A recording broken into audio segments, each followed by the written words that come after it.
Welcome two news ಅಂಟರ್ Kannada. Gauribidanur ನಗರದ ನಗರಸಭೆ ಆವರಣದಲ್ಲಿ ಹಮ್ಮಿಕೊಳ್ಳಲಾಗಿದ್ದ ಸಾಮಾನ್ಯ ಸಭೆಯಲ್ಲಿ ಭಾಗವಹಿಸಿದ ಶಾಸಕರಾದ ಕೆಎಚ್ ಪುಟ್ಟಸ್ವಾಮಿ ಗೌಡರು ಬೀದಿ ಬದಿಯ ಸಣ್ಣ ವ್ಯಾಪಾರಸ್ಥರುಗಳಿಗೆ ನಗರಸಭೆ ವತಿಯಿಂದ ನೀಡಿರುವ ಗುರುತಿನ ಕಾರ್ಡ್ಗಳನ್ನು ವಿತರಿಸಿ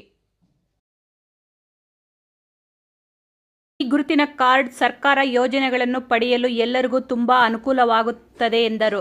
ಇದೇ ವೇಳೆ ಸಾಮಾಜಿಕ ಹಾಗೂ ಮಹಿಳಾ ಹಕ್ಕುಗಳ ಹೋರಾಟಗಾರ್ತಿ, ಭಾರತದ ಮೊಟ್ಟ ಮೊದಲ ಶಿಕ್ಷಕಿ ಜ್ಞಾನಜ್ಯೋತಿ ಸಾವಿತ್ರಿಬಾಯಿ ಫುಲೆ ಅವರಿಗೆ ಶತಕೋಟಿ ನಮನಗಳನ್ನು ತಿಳಿಸಿದರು. ನಂತರ ನಗರದ ಹೊರವಲಯದ ಸಮಾನತಾ ಸೌಹಾರ್ದ ಆವರಣದಲ್ಲಿ ಕರ್ನಾಟಕ ಸರ್ಕಾರದ ಮಹತ್ವಾಕಾಂಕ್ಷಿ ಯೋಜನೆಯಾದ ಅಂಬೇಡ್ಕರ್ ಅಭಿವೃದ್ಧಿ ನಿಗಮದ ವತಿಯಿಂದ ವೈಯಕ್ತಿಕವಾಗಿ ಕೊಳವೆ ಬಾವಿ ಕೊರೆದ ಅರ್ಹ ಫಲಾನುಭವಿಗಳಿಗೆ ಪಂಪು, ಮೋಟಾರ್ ಮತ್ತು ಸಲಕರಣೆಗಳನ್ನು ವಿತರಣೆ ಮಾಡಿದರು.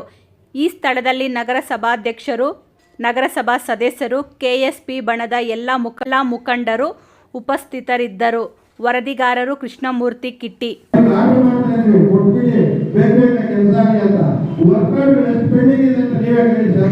ಅಧ್ಯಕ್ಷ